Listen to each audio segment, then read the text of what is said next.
Estequiometría de las reacciones químicas. Al llevar a cabo reacciones químicas dentro de los procesos, el balanceo de estos se complica, ya que se imponen restricciones sobre la cantidad relativa de reactivos y productos de entrada y salida. A la teoría acerca de las proporciones en las cuales se combinan las especies químicas se le llama como estequiometría. Para las ecuaciones estequiométricas, el número de átomos de cada especie atómica debe ser el mismo en ambos lados de la ecuación. En pocas palabras, debe estar balanceada la ecuación. Se le llama relación estequiométrica a la relación entre coeficientes de dos especies moleculares que participan en una reacción. Se le llama como reactivo limitante al reactivo que se agota cuando una reacción procede hasta completarse y esta está en una proporción menor a la estequiométrica. Y se le llama reactivo en exceso a los demás reactivos. Suponiendo que Na de alimentación es el número de moles reactivo A en exceso presentes en la alimentación de un reactor y que Na estequiométricos es el requerido estequiométricamente de A, Na de alimentación menos Na de estequiométricos es la cantidad por la cual A en la alimentación excede a la cantidad necesaria para reaccionar en su totalidad. Dadas las especies reactivas y condiciones de reacción, se puede determinar cuál será la composición final de la mezcla de reacción o cuánto tardará el sistema en alcanzar un estado específico justo antes del equilibrio. Algunas reacciones son esencialmente irreversibles, donde la reacción se lleva a cabo en un solo sentido y la concentración final del reactivo limitante se acerca a cero.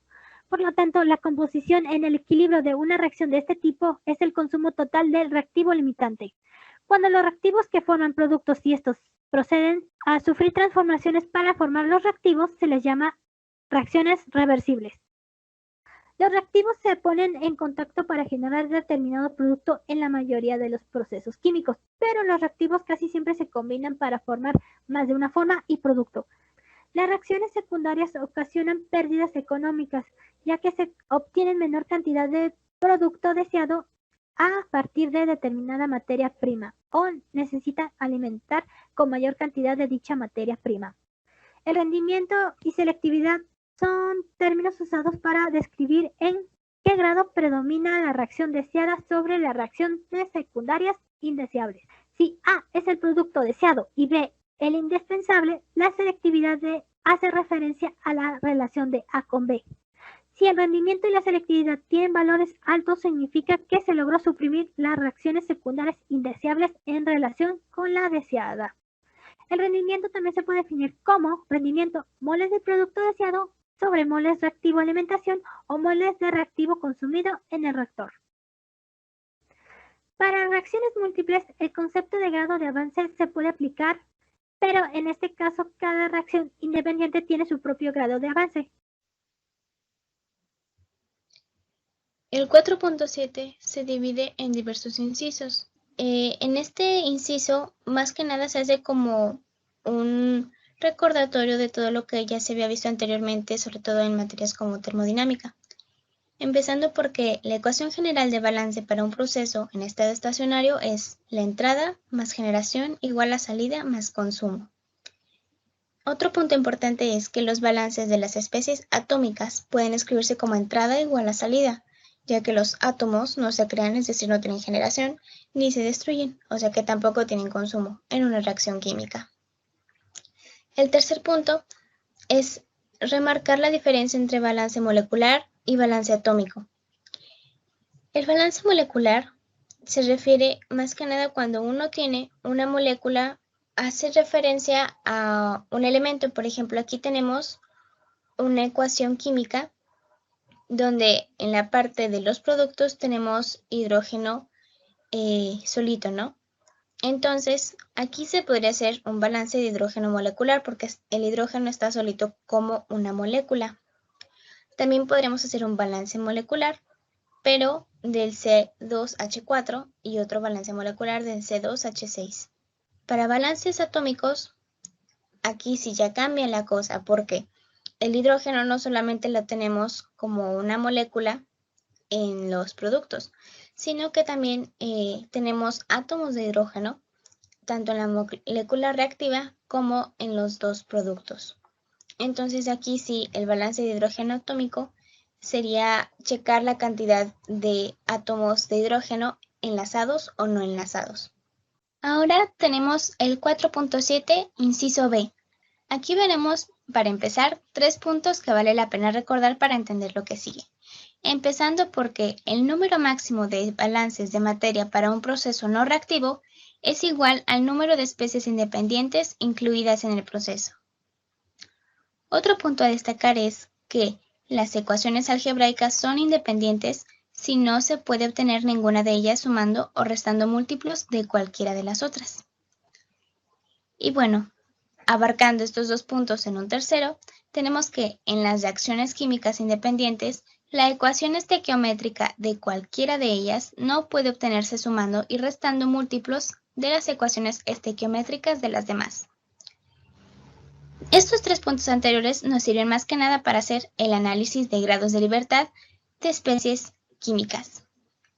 Entendiendo esto, pasemos a los siguientes 2 puntos. El primero dice que si 2 especies moleculares guardan la misma proporción entre sí que aparecen en un proceso y esta proporción se incorpora al marcar el diagrama de flujo, los balances de esas especies no serán ecuaciones independientes. Y por último, el segundo punto. Si 2 especies atómicas están en la misma proporción, siempre que aparecen en un proceso, los balances de esas especies no serán ecuaciones independientes. Vamos a enfocarnos justamente en cómo se puede hacer un balance y un análisis de grados de libertad para especies moleculares. Bien, cuando se usan balances de especies moleculares para determinar las variables desconocidas de las corrientes de un proceso reactivo, los balances de las especies reactivas deben contener términos de generación y o consumo. Por lo tanto, el análisis de grados de libertad sería el siguiente, que es como se muestra en la imagen. Tenemos que el número de variables desconocidas marcadas lo tenemos en la parte de arriba en marcado y después tenemos con un signo más el número de reacciones químicas independientes, que es restado por el número de balances de especies moleculares independientes y por el número de otras ecuaciones que relacionan variables desconocidas. Con estas operaciones obtendremos nuestro número de grados de libertad para especies moleculares. Una vez que se calcula el término de generación o de consumo para una especie en una reacción dada, se puede determinar directamente los términos de generación y consumo de las demás especies en dicha reacción mediante la ecuación estequiométrica. Balances de especies atómicas. El número de grados de libertad se determina en forma directa restando las ecuaciones que contienen a las incógnitas marcadas, empezando porque se tiene un número de variables marcadas desconocidas, que se le resta el número de balances de especies atómicas independientes, también el número de balances moleculares de especies independientes no reactivas y por último el número de otras ecuaciones que relacionen variables desconocidas. Una vez que se hicieron las operaciones correspondientes, se obtendrá nuestro número de grados de libertad para especies atómicas. Todos los balances de especies atómicas, es decir, como carbono, hidrógeno, oxígeno o cualquier otro elemento, toman la forma de entrada igual a salida, ya que no se generan ni consumen especies atómicas en las reacciones. Bien, una tercera forma para determinar las velocidades de flujo molar desconocidas en un proceso reactivo consiste en, el primero es, escribir expresiones para la velocidad de flujo de cada especie de producto o cantidad molar en términos de grados de avance de la reacción, usando la ecuación que tenemos en la imagen del lado derecho. El segundo paso es sustituir las velocidades de flujo conocidas de la alimentación y el producto. Y por último tenemos el tercer paso, que es despejar el grado de avance de la reacción y las velocidades de flujo de las especies reactivas restantes. ¿Cómo se realiza el análisis de grados de libertad? Aquí tenemos que al número de variables desconocidas marcadas le vamos a sumar el número de reacciones independientes. A esto se le va a restar el número de especies reactivas independientes. También se le va a restar el número de especies no reactivas independientes. Y por último se le va a restar el número de otras ecuaciones que relacionan a las variables desconocidas. Esto nos dará nuestro número de grados de libertad. ¿Cómo sabemos cuál método es mejor usar? Bien, analicemos estos 3 puntos. En general, los balances de especies atómicas conducen al procedimiento más directo para obtener una solución, en especial cuando hay más de una reacción. Ahora, para los grados de avance de la reacción, pues es conveniente usarlos para problemas de equilibrio químico y cuando se utilizará software para resolver las ecuaciones. Y por último, los balances de especies moleculares requieren cálculos más complejos que los otros dos métodos y solo deben usarse para sistemas simples que incluyan una sola reacción. Por lo tanto, en base a estos criterios, nosotros podremos tomar una mejor decisión para determinar cuál método usar. Se utilizan dos definiciones para realizar el análisis de reactores químicos cuando hay separación de productos y recirculación de reactivos. Como lo podemos observar en la diapositiva, la ecuación 4.7-1, que es la conversión total, y la ecuación 4.7-2, que es la conversión en un paso. Por ejemplo, en el siguiente diagrama de flujo, la conversión total de A da un porcentaje del 100%. La conversión en un paso da igual a 75%. En este ejemplo nos demuestra el objetivo de la recirculación. Se logró el uso total del reactivo, que es la alimentación fresca, aunque solo el 75% del reactivo que entra al reactor se consume antes de salir. La conversión total es del 100% debido a que se supone una separación perfecta. Cualquier cantidad de A que no reacciona se envía de nuevo al reactor por la recirculación. En los procesos donde existe una recirculación, puede pasar que el material que entra con la alimentación fresca o que se produce en una reacción permanece en su totalidad en la corriente de recirculación en vez de salir del proceso. Por ello, se debe retirar una porción de la corriente de recirculación como corriente de purga para liberar al proceso de esta sustancia. Este caso lo podemos observar en el ejemplo para la producción de óxido de etileno a partir de etileno. La alimentación fresca es una mezcla de etileno y aire. Esto pasa por el reactor y después a un absorbedor, y aquí entra en contacto con un solvente líquido.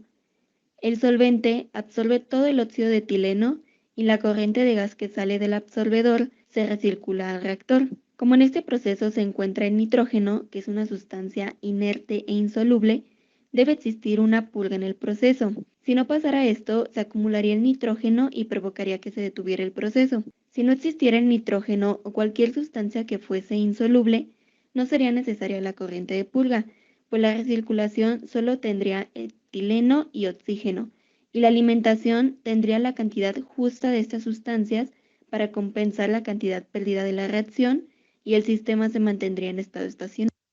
Reacciones de combustión. La reacción rápida entre un combustible y el oxígeno es conocida como combustión. El carbono combustible se oxida cuando es una combustión completa a dióxido de carbono o a monóxido de carbono cuando es una combustión parcial. El hidrógeno del combustible se oxida a agua y otras especies del combustible como lo es el azufre y el nitrógeno se transforman de manera parcial o total en sus óxidos. Estas reacciones se llevan a cabo para generar calor o para consumir productos de desecho. Como ya mencionaba, pueden haber reacciones de combustión completas que generan el dióxido de carbono o combustiones parciales o incompletas que forman combustiones, monóxido de carbono, como en el ejemplo de la tercera reacción. Y bueno, también a temperaturas mayores de aproximadamente 1800 grados centígrados, parte del hidrógeno de la atmósfera reacciona para formar ácido nítrico y no agua. Por motivos económicos obvios, el aire emplea en la industria como principal fuente de oxígeno en la mayoría de los reactores de combustión. Y bueno, es por eso que aquí se muestra el aire seco, que tiene la siguiente composición molar promedio. Aquí se muestran los elementos y en sus cantidades, siendo así que el peso molecular promedio viene siendo de 29 gramos sobre mol. Y pues en la mayoría de los cálculos estequiométricos o de combustión es aceptable que se simplifique como 79% nitrógeno y 21% oxígeno. El término de base húmeda se emplea para denotar a las fracciones molares componentes de un gas que contienen agua, y en base seca son las fracciones molares de los componentes del mismo gas sin el agua. Un ejemplo aquí sería un gas que contiene 33.3% de moles de dióxido de carbono, de nitrógeno y de agua en partes iguales. Esto en base húmeda, pero en base seca serían nada más 50% de dióxido de carbono y 50% de nitrógeno. El oxígeno teórico se refiere a los moles o la velocidad del flujo molar de oxígeno requeridos para quemar completamente al combustible que alimenta el reactor, suponiendo que todo el carbono del combustible se oxida a monóxido de carbono y que el hidrógeno se oxida a agua. Bueno, también el aire teórico, que es la cantidad de aire que contiene ese oxígeno teórico, y el aire en exceso, que refiere a la cantidad por la cual el aire que se alimenta al reactor excede el aire teórico. Y pues aquí se muestra la fórmula y abajo se muestra una fórmula que explicaré más adelante. El procedimiento para escribir y resolver balances de un reactor de combustión es importante tener en cuenta estos 3 puntos. El primero es que al dibujar el diagrama de flujo te asegures de que la corriente de salida, o sea, el gas de combustión, incluya a los combustibles sin reaccionar, oxígeno sin reaccionar, el agua, el monóxido de carbono, el dióxido de carbono y el nitrógeno. Ahora bien, para calcular las velocidades de alimentación del oxígeno a partir de un porcentaje de exceso específico de oxígeno o un exceso de aire, se utiliza la fórmula pasada de la última de la diapositiva pasada. Y por último, bueno, si se realiza solo una reacción, se puede ocupar cualquier método de balanceo. Sin embargo, cuando se realizan diversas reacciones al mismo tiempo, es conveniente utilizar los balances de especies atómicas. El 8.1, elementos de los cálculos de balance de materia. Pues bueno, tenemos que recordar que es posible conocer los valores absolutos de U y de H en un estado dado, y pues conoceremos la delta de U y delta de H para cambios de estados específicos. Las entalpías específicas de cada estado puede calcularse a partir de la definición de H igual a U más PV. Es una propiedad de estado, no depende de cómo llegue la especie o dicho estado. Cuando una especie pasa de un estado a otro, tanto delta de U y como delta de H para el proceso son independientes de la trayectoria que este sigue del primer estado al segundo. C, procedimiento para calcular los balances de energía.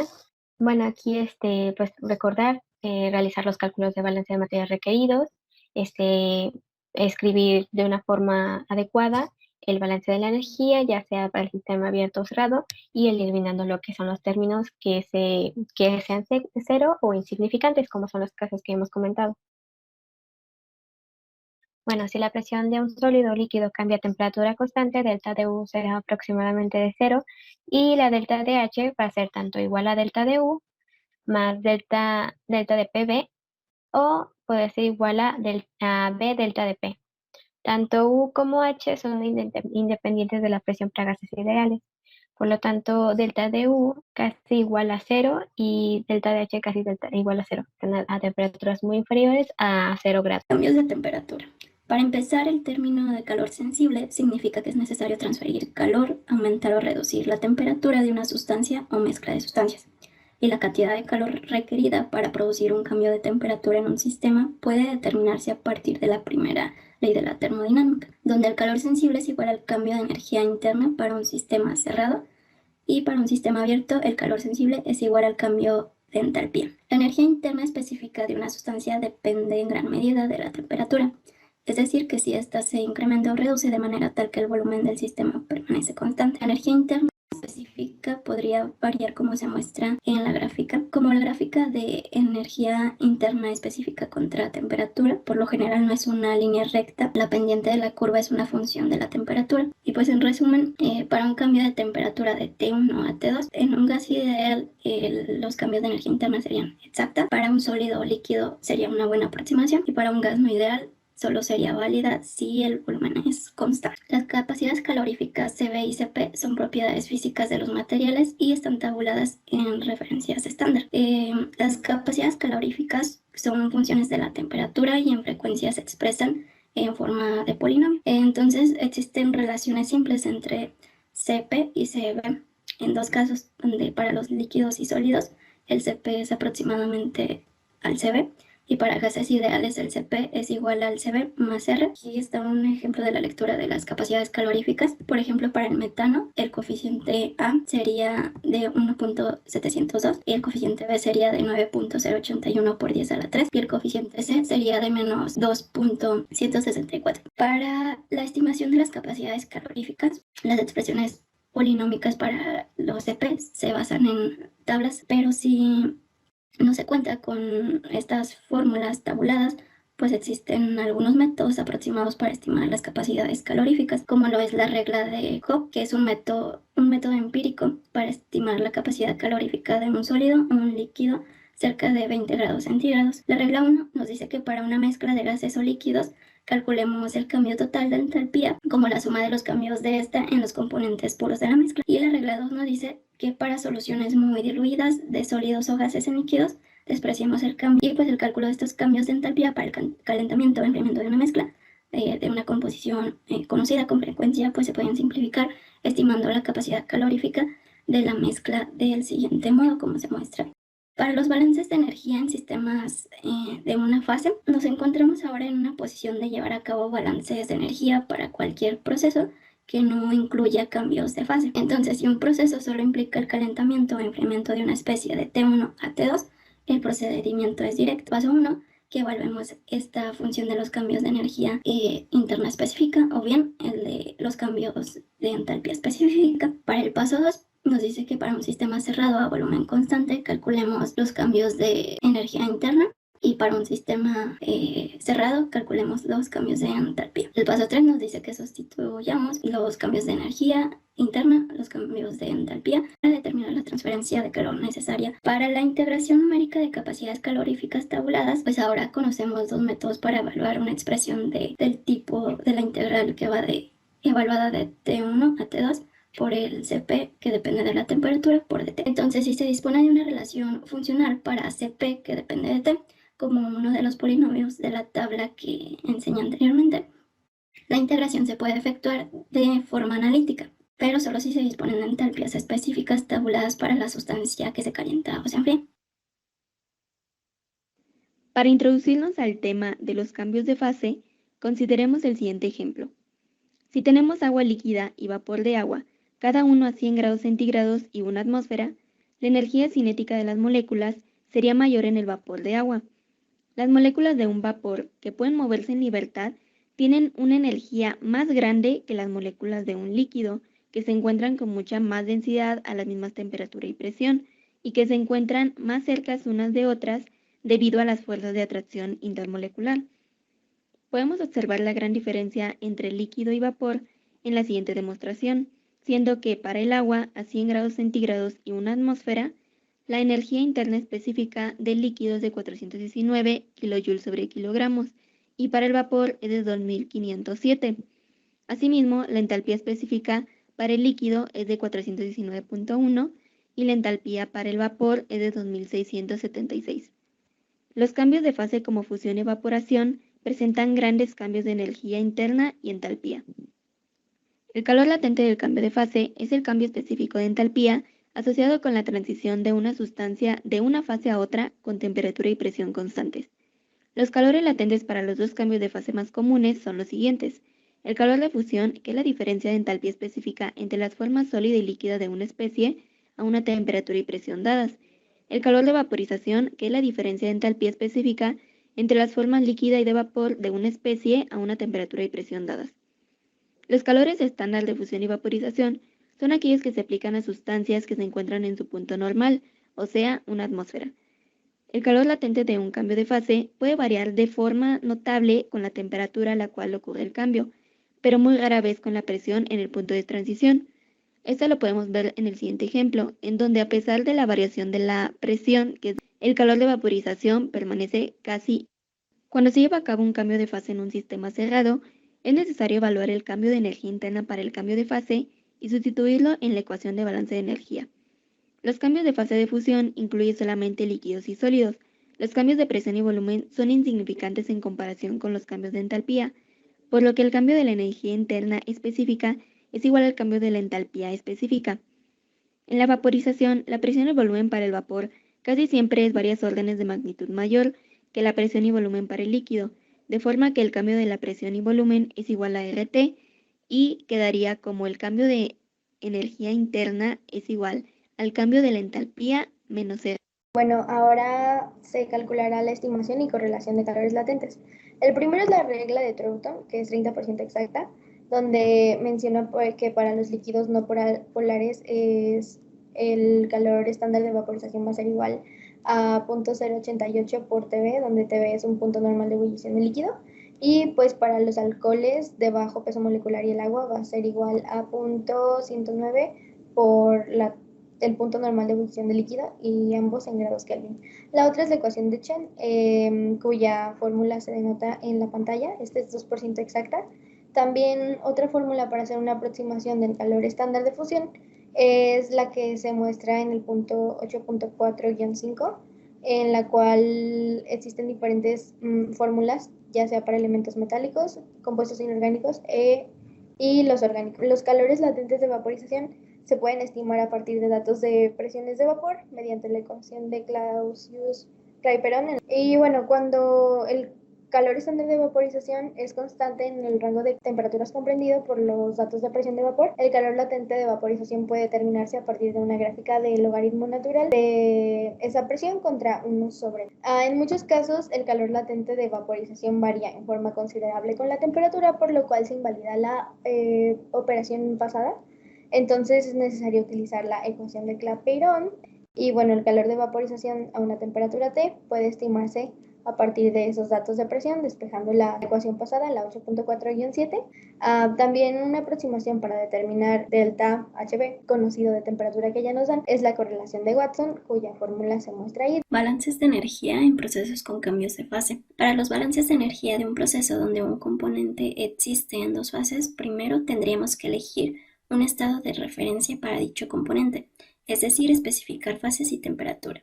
Después tendremos que calcular la entalpía específica del componente en todas las corrientes de proceso en relación con este estado.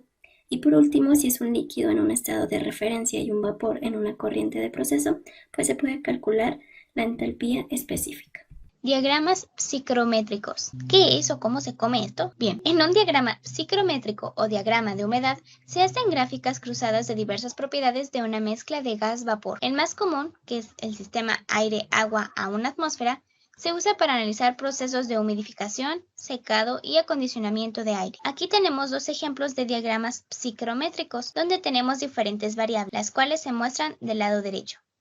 Empezando por la humedad relativa, punto de rocío, volumen húmedo y temperatura de bulbo húmedo. Aquí tenemos la fórmula para obtener dicha humedad relativa y las curvas del diagrama psicométrico corresponden a valores específicos de humedad relativa. Y la curva que forma el límite izquierdo del diagrama es la curva de 100% de humedad relativa, que también es conocida como curva de saturación. Ahora pasemos al punto de rocío, que es T subíndice PR. Este punto de rocío es la temperatura a la cual se satura el aire húmedo cuando se enfría a presión constante. El punto de rocío de aire húmedo se puede determinar con facilidad en un punto dado del diagrama psicométrico. Volumen húmedo. Bien, este volumen húmedo es el volumen que ocupa 1 kilogramo de aire seco más el vapor de agua que lo acompaña. Temperatura de bulbo húmedo. Empecemos por describir que tenemos un material poroso, como tela o algodón, y este se empapa con agua y se envuelve al bulbo de un termómetro, formando como una tipo mecha. El termómetro se coloca en una corriente de aire que fluye. El termómetro se va a enfriar. La evaporación del agua de la mecha del aire que fluye va acompañada de una transferencia de calor del bulbo, lo cual a su vez provoca el descenso de la temperatura del bulbo y en consecuencia la lectura del termómetro. A condición de que la mecha permanezca húmeda,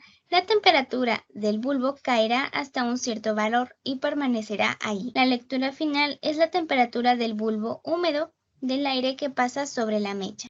Sobre la curva de saturación se muestra en el diagrama psicométrico la entalpía en masa unitaria de aire seco más el valor de agua contenida en la saturación.